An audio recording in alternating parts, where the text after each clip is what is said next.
New ইয়র্কের Brooklyn. 12 October ব্রুকলিনের স্থানীয় PS 179 school আঙিনা যেন হয়ে ওঠে এক টুকরো Bangladesh. Chittagong association of north আমেরিকার আয়োজনে অনুষ্ঠানে প্রায় 3000 মানুষ উপস্থিত ছিলেন। অনুষ্ঠান প্রাঙ্গণে একে অন্যকে কাছে পেয়ে মেতে ওঠেন গল্প আড্ডায়। চট্টগ্রামের আঞ্চলিক ভাষায় মুখরিত ছিল পুরো অনুষ্ঠান।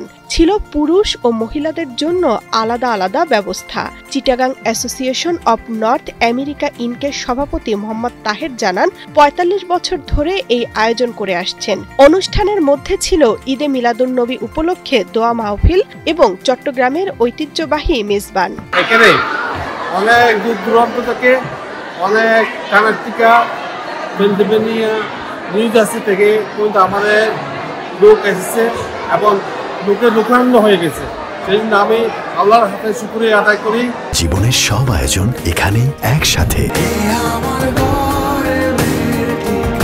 বৈরী আবহাওয়ার পরও স্বতঃস্ফূর্তভাবে মানুষের আগমন দেখে, মানুষের আন্তরিকতা দেখে, মানুষের উচ্চ করা ভিড় দেখে আমি নিজেকে ধন্য মনে করছি। আমি মনে করছি আমাদের এই আয়োজনটা সম্পূর্ণ সফল। আমরা 2500 লোকের খাবার দিয়েছিলাম, বাট আমি ধারণা করছি 2500-এর উপর লোক আমাদের এখনো চলছে। Chittagong association of north America কর্তৃক আয়োজিত আজকের ঈদে মিলাদুন্নবী এবং মেজবান আমাদের কমিউনিটির অত্যন্ত গুরুত্বপূর্ণ একটা অনুষ্ঠান এবং তারা প্রতি বছর মহানবী সাল্লাল্লাহু আলাইহি ওয়াসাল্লাম ভালোবেসে একটা মেজবানের আয়োজন করে এবং আলোচনা করে আমরা সবসময় সাপোর্ট করে যাই। I am one of the proud sponsor here. I appreciate all the organization and all the leaders. They are doing wonderful job to bring the community together. দেখতে পাচ্ছেন যে বৃষ্টির মধ্যে বিপুল সংখ্যক মানুষের উপস্থিতি।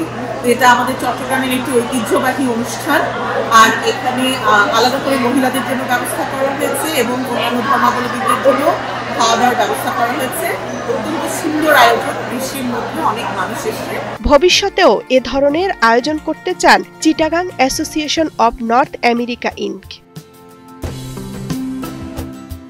ডেস্ক রিপোর্ট, কালের কণ্ঠ।